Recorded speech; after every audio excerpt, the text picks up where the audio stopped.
이완구 총리 후보자에 대해서 이야기를 나눠보도록 하겠습니다.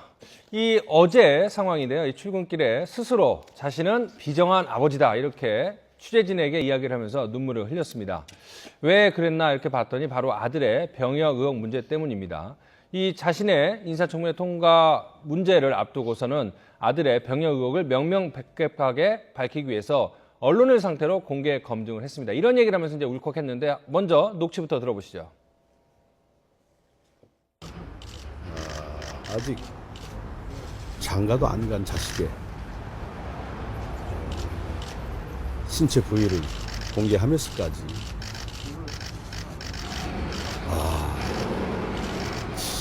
내가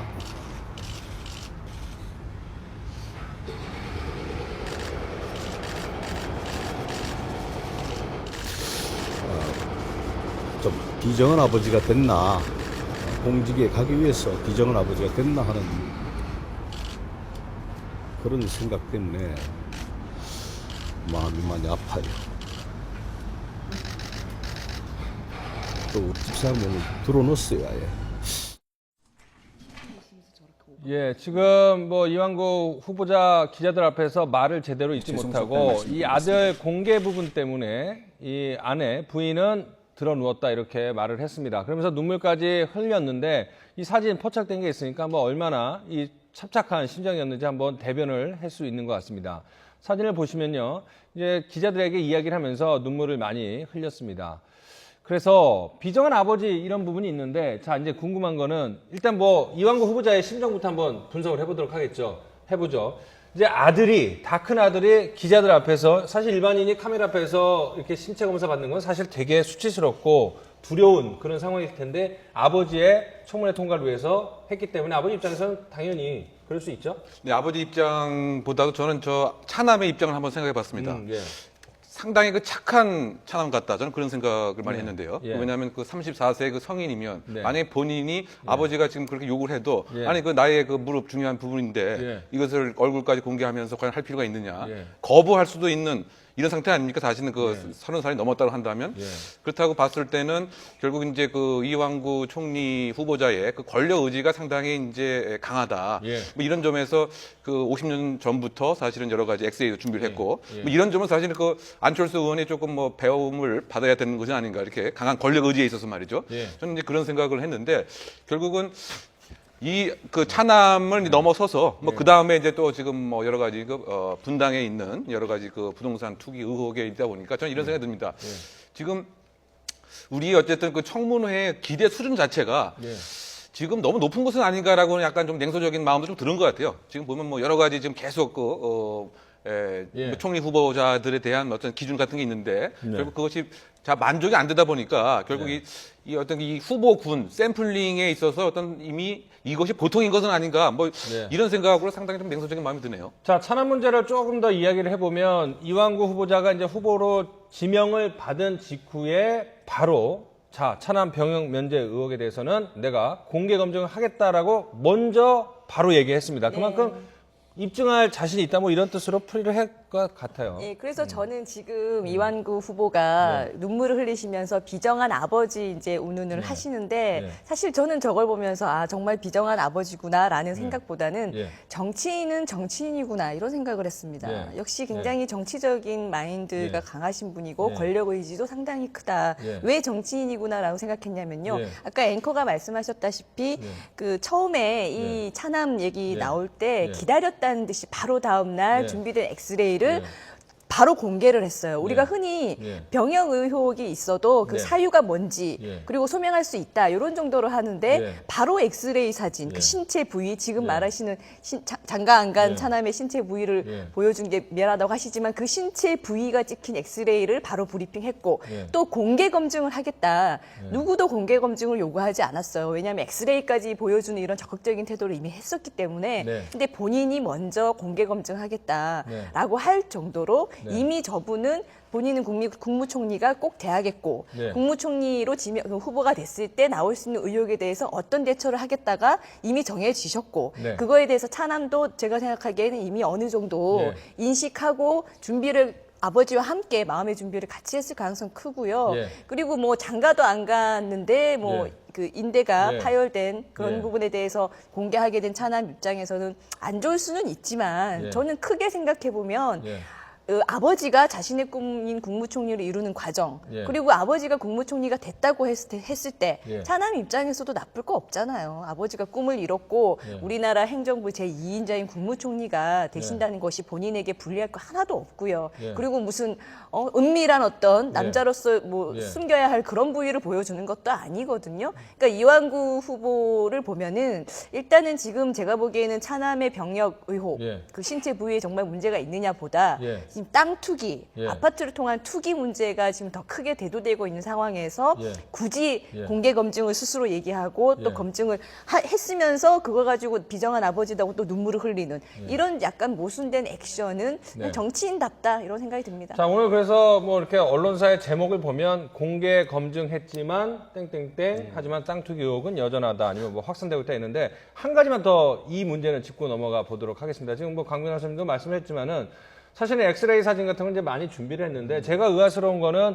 그 아들이 결혼도 안 했고 여러 가지 좀 미안한 마음이 있다면 사실은 청문회에서 충분히 소명이 가능할 수도 있는데 굳이 왜 공개 검증을 택했을까라는 생각도 좀 들어요. 이게 뭐 되게 복잡한 사건은 아니지 않습니까? 뭐 어떻게 보면 정면 돌파를 선택을 하신 거겠죠. 그런데 정면 돌파라는 선택에서 저분이 이제 아까 이제 강 변호사도 그런 말씀하셨는데 눈물을 흘린 거는 저도 약간 납득하기 어려운 게 말씀하신 것처럼 청문회에서 충분히 소명할 수 있고 그리고 다른 무엇보다도 의학적으로 봤을 때 뭐 엑스레이가 됐든 MRI 자료가 됐든 비공개로 촬영을 다 마친 다음에 제출할 수도 있었거든요. 굳이 언론사 앞에 나와서 결국 기자들이 심지어 이 무릎을 이렇게 그 수술한 부위를 만져보기까지 허용을 했다는 거 아니에요? 그런 거는 철심을 확인을 했죠. 본인이 다 자초한 것인 건데 예. 왜 눈물을 흘려야 했느냐라는 거고 그건 좀 납득이 안 가고 두 번째로는 그럼 우리나라의 현재 정치인에 대한 신뢰도 예. 특히 병역 문제와 관련된 어떤 공개 검증이나 이런 부분이 얼마나 못 믿으면 예. 저렇게까지 해야 됐을까? 네. 사실 이제 의사분도 계시지만은 이 사문서 중에서도 이 어떻게 보면 사문서 같은 것도 위조했을 때 가장 강하게 처벌하는 게 의료와 관련된 분야거든요. 그만큼 의료기관에서의 문서나 이런 것들은 공적인 신뢰도를 인정하고 있는데도 불구하고 그런 걸로는 해결이 안 될 우리 국민의 정서, 사회적 상황이 아닌가.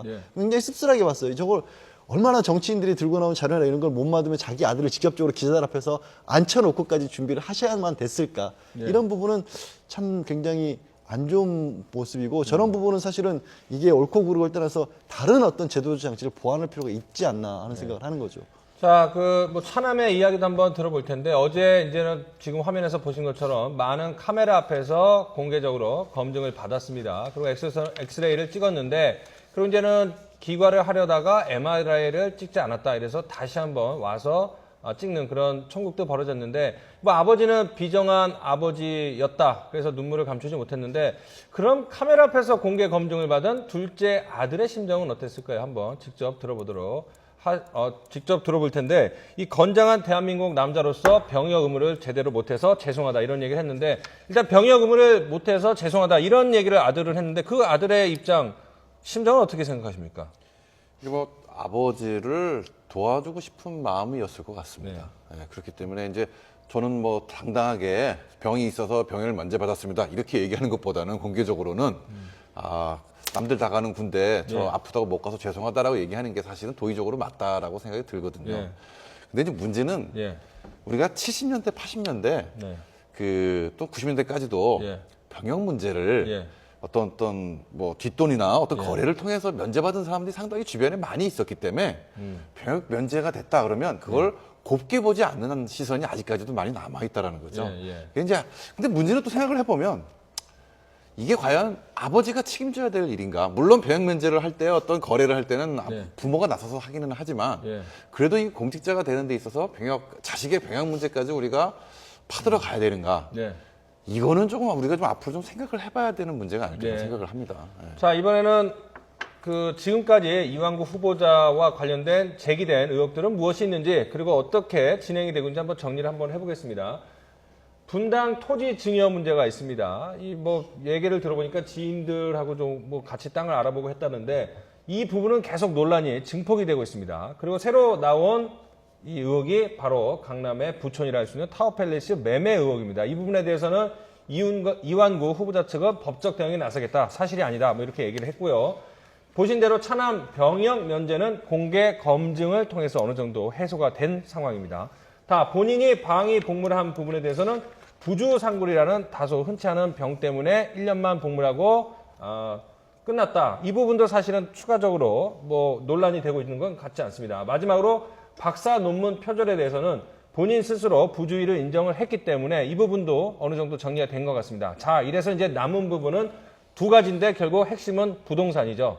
토지, 타워팰리스 이 통해서 투기를 했느냐, 그리고 제대로 재산 신고를 했느냐 이 부분인데 타워팰리스 매매 의혹에 대해서 11억 원대 2003년에 구입을 했는데 9개월이 지난 후에 16억 원대에 매도를 했습니다. 그러니까 9개월 만에 한 5억 원 정도의 시세 차익을 누렸죠. 그런데 재산 신고를 할 땐 또 6억 원으로 신고를 했습니다. 이에 대해서 이 후보자 측은 실거주 목적이었지 투자는 아니었다. 그리고 각종 세금을 다 냈기 때문에 시세 차익은 크지 않다. 그러면서 제대로 파악하지 않고 의혹을 보도한 언론사를 법적으로 고발하거나 고소할 그런 방안에 대해서도 검토를 하겠다 이렇게 얘기를 하고 있습니다. 자, 이 부분 타워팰리스 문제는 어떻게 보십니까? 저는 일단 대응 방안에 있어서 언론사를 상대로 고소고발하는 일들이 좀 없었으면 좋겠어. 왜 고위공직에 계신 분들이 뭐 그걸 이제 청와대에서 많이 시작을 하셔서 그런 건지 모르겠는데 언론에서는 충분히 의혹을 제기할 수 있는 문제잖아요. 그게 뭔가가 납득할 만한 설명할 부분이 있으시다면 거기에 대해서 설명을 하면 되는 것이고 지금 다른 자리도 아니고 총리의 자리에 내정이 되신 것이고 아까 이제 얘기를 하시면서 과연 아들의 문제까지도 이렇게 거론을 해야 된다는 말씀도 나오셨지만 사실 헌법에 대한민국 헌법에 국민에게 주어진 의무가 딱 두 개입니다. 하나가 국방 의무고 하나가 납세 의무예요. 그럼 가장 기본 중에 기본이 되는 그 두 개에 관해서는 어느 정도 철저한 검증이 필요하고 그러기 위해서 언론사가 이런 부분에 있어서는 분명히 납세 의무나 이런 데 있어서 문제가 있을 수 있다라고 의혹을 제기한 거니까 거기에 대해서 법적 대응을 하는 건 좀 자제해 주시면 좋겠고 또 하나는 뭐냐면 이른바 갑의 논란이 굉장히 많았었는데 혹시 그러니까 국회의원이라는 신분을 갑으로 이용해서 또 어떤 일반인들은 알 수 없는 어떤 정보를 가지고 어떤 정보 재산상의 이익을 얻은 게 아닌가 충분히 물어볼 수 있는 거잖아요. 그건 공개적으로. 그래서 그 두 개에 대해서는 정당하게 해명하실 부분이 있으면 이미 해명을 시작하셨으니까 해명을 하시고 법적 대응 부분은 저는 이거는 마땅한 방법이 아니라고 저는 생각을 합니다. 그렇죠. 어떻게 보면 고위공직자를 검증하는 게 언론의 역할이자 의무일 수도 있으니까요. 국민을 대신해서. 그러니까 사실 이 언론사가 제기한 의혹이 본인이 이제 사실 좀 이건 지엽적인 거였거든요. 지엽적인 거고 충분히 해명할 수 있는 것이다 보니까 그냥 해명만 하면 되는 건데 이완구 후보자 입장에서는 좀 오버액션을 해서 마치 내가 너무나 진실된데 마치 거짓인 것처럼 언론사가 얘기했다라고 좀 오버액션을 해서 약간 시선을 돌리려고 하는 것 같은데요. 사실 이 타워팰리스의 쟁점은요. 지금 이완구 후보자가 고소하겠다라고 하는 그 부분이 아닙니다. 고소하겠다고 하는 부분은 내가 신고 금액을 왜 6억으로 했느냐라는 것에 대해서인데 이 후보자 말로는 6억을 신고할 당시까지는 이 타워팰리스 매매 대금을 잔금까지 치르지 않고 계약금과 중도금만 줬기 때문에 그 두 개만 합친 6억을 적은 것이다. 이거는 그냥 해명 자체로 약간의 오류, 오인 정도로만 하면 끝날 일이거든요. 근데 이건 별로 중요하지 않아요. 이 후보자가 지금 정작 충분히 해명해야 될 거는 지역구가 타워팰리스 있는 것도 아니었거든요. 근데 지금 실거주를 목적으로 이거 샀다라고 하는데 그때 당시 타워팰리스라고 하면은 알게 모르게 있는 사람들, 공무원들 뭐 사이에서는 크게 오를 것이다라는 그런 정보들이 돌았다는 거고 그래서 이 후보자도 공무원으로서 그런 정보를 취득했고 당시 돈을 끌어다가 이걸 산 것이고 그래서 9개월 만에 5억이나 오른 아파트를 자기 그 지역구랑 상관도 없는 그러니까 실거주가 의심되는 왜냐면 실거주를 하려고 샀으면 끝까지 실거주를 하셨어야 되는 거죠. 근데 또 주변에서 뭐 지역구 얘기 나오고 뭐 이러니까 화들짝 놀라가지고 9개월 만에 팔았다는 거거든요. 그러니까 이렇게 사실상 아파트를 가지고 9개월 만에 5억이라는 큰 돈을 버는 부동산 이걸 우리 보통 부동산 투기라고 하죠. 그러니까 그런 부동산 투기를 했다는 것에 의혹의 쟁점이 있는 거니까 그 부분에 포커스를 맞춰서 해명을 하셔야지 언론사가 딱 서류상 나와 있는 정보만을 가지고 객관적으로 제기한 의혹에 발끈해서 고소를 하는 그런 식으로 쟁점을 흐리지 마시기 바랍니다. 이게 문제가 되는 게 지금 소위 말하는 투기와 투자의 명확한 구분이 있는 게 아닙니다. 내가 하면은 투자고 남이 하면 투기라고 할 수 있는데 9개월 만에 5억 내지 6억 정도의 시세 차익을 얻었다. 굉장히 잘한 투자냐 아니면 투기냐. 이건 굉장히 너무 주관적인 거거든요. 그렇죠. 감정적인 거고. 그래서 우리가 그 70년대, 80년대 막 급성장기를 거치면서 사실 사회 제도라든가 공직자 윤리 같은 것이 제대로 그 마련돼 있지는 않았었습니다. 그래서 대부분 털면 부동산 문제, 뭐 논문 문제, 병역 문제 여기서 모두 자유로운 어떤 중간층 이상의 그 직층 그런 분이 있기가 굉장히 힘들어요. 그때는 누구나 다 이렇게도 해보고 저렇게도 해보고 이거 좋다니까 이것도 이러던 시기이기 때문에 과연 과거에 이렇던 문제를 지금의 기준으로 잣대로 과거를 평가한다.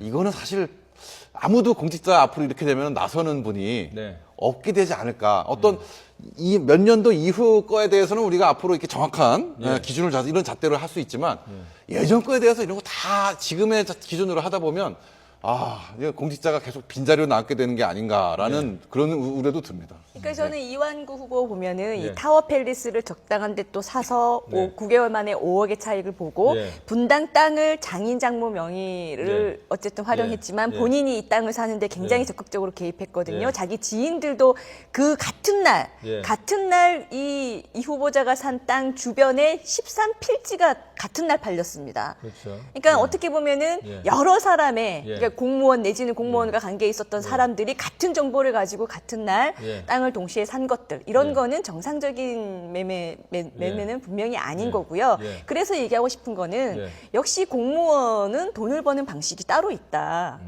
그러니까 우리가 생각하면 공무원은 박봉에 평생 조심하면서 일을 해야 되고 그래서 이제 뭐 연금, 수당 이런 걸로 챙겨주는 걸로 알고 있어서 늘 검소하고 청빈한 삶을 살아야 할 것처럼 생각하지만 공무원들이 돈을 버는 방식은 이런 식의 정보를 적극적으로 활용해서 자금을 끌어들여서 부동산 투기의 방식으로 이렇게 차곡차곡 재산을 모으는구나. 그러니까 공무원이 결코 가난하게 사는 게 아닌 겁니다. 그러면은 여기서 우리 그 원장님도 말씀하셨다시피 이완구 후보가 그럼 더 당당하게 얘기를 하려면 본인이 재산을 축적하기 위해서 가지고 있는 정보와 당시 돈을 가지고 이렇게 했다라고 얘기를 하고 그것이 우리 국민에게 허용이 되는 행동이냐 아니냐의 심판을 받는 게 맞는 거죠. 떳떳한 거고 부동산 투자를 한 건데 뭐가 떳떳하지 못해서 실거주하려고 했다가 팔았다 장인 장모가 산 땅이다 이렇게 합니까? 그냥 우리 원장님 말씀대로 당시 내가 돈을 불리기 위한 방법으로 정보를 이용했고 돈을 이용해서 이렇게 해서 지금 재산이 이 정도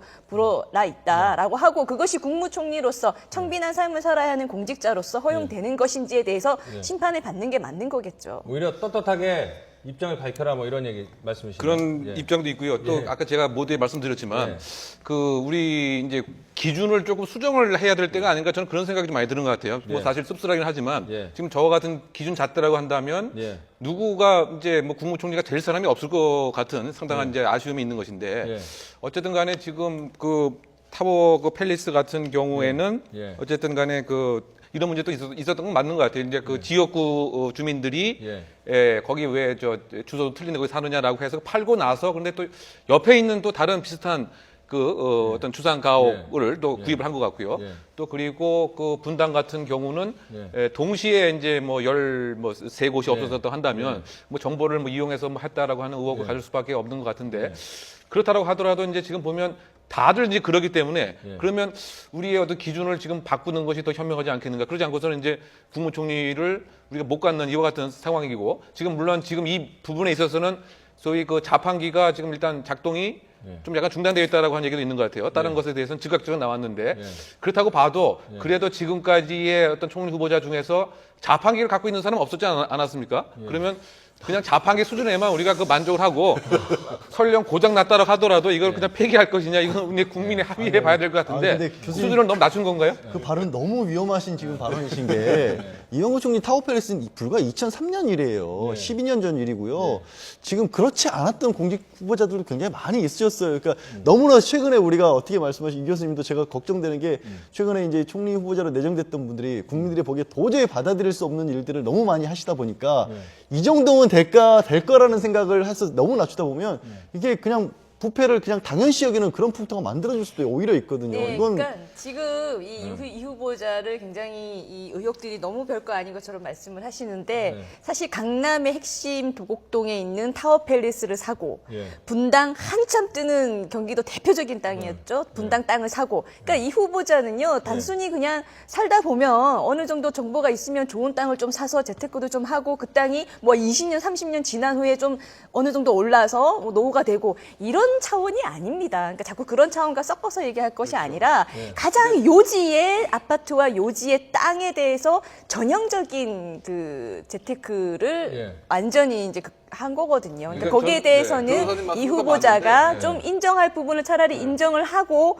하는 해명이 좀 국민 앞에 오히려 강 납득이 갈 수 변호사님 있지 말씀하신 않을까. 것도 조금 걱정스러운 게 사실 강 변호사님이 이제 주장하시는 부분이 정말이라면 그건 범죄거든요. 그거는 그대로 인정하기 어려운 상황이죠. 시세 차익이 많으면 짧은 시간에 시세 차익이 많으면은 투기고 예. 길 오랫동안 가지고 있고 시세 차익이 적으면 투자다. 이런 그 너무 주관적인 기준을 뭔가 좀 우리가 새로 객관적인 기준으로 바꿔야 되지 않을까 생각이 듭니다. 예. 제 얘기는 뭐 누굴 뭐 두둔하거나 뭐 이런 입장이 아니고요. 저도 사실은 상당히 좀그 낙담스러운 마음이 강한 거죠. 왜냐하면 이제 그냥 이미지만으로 봤을 때는 상당히 이제 선이 굵고 뭐 청렴하고 뭐 투명한 이와 같은 이제 큰 정치인의 이미지를 이렇게 갖고 있었는데 막상 그 시일이 지나면서 드러나다 보니까 너무 그 자신감도 사실은 무엇인가를 숨기고 싶은 마음 때문에 증명서로 세금이 냈다라고 하는 이와 같은 것.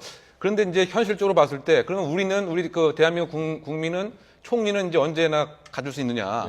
그렇다 본다면 우리의 그 수준 자체를 지금 입장에서는 좀 수정해야 되는 이와 같은 냉소적인 현실을 뭐 받아들여야 되는 씁쓸함이 있지 않는가 이제 그런 취지의 그 얘기였고요. 네. 지금 현재 국회의원 뭐 200여 명 있는데 다 조사해 보면 한 200명 정도는 이 정도 이상의 이 정도의 비리가 나오지 않을까 생각이 들어요. 예. 그래서 뭐 여러 가지 문제점이 있지만 현실적인 대안을 찾아야 되느냐 아니면 여전히 청문회를 앞두고 고위공직자나 그 후보군에 대해서 철저하고 꼼꼼한 검증이 필요한가 이완구 총리 후보자를 보면서 다시 한번 논란은 일 것 같습니다.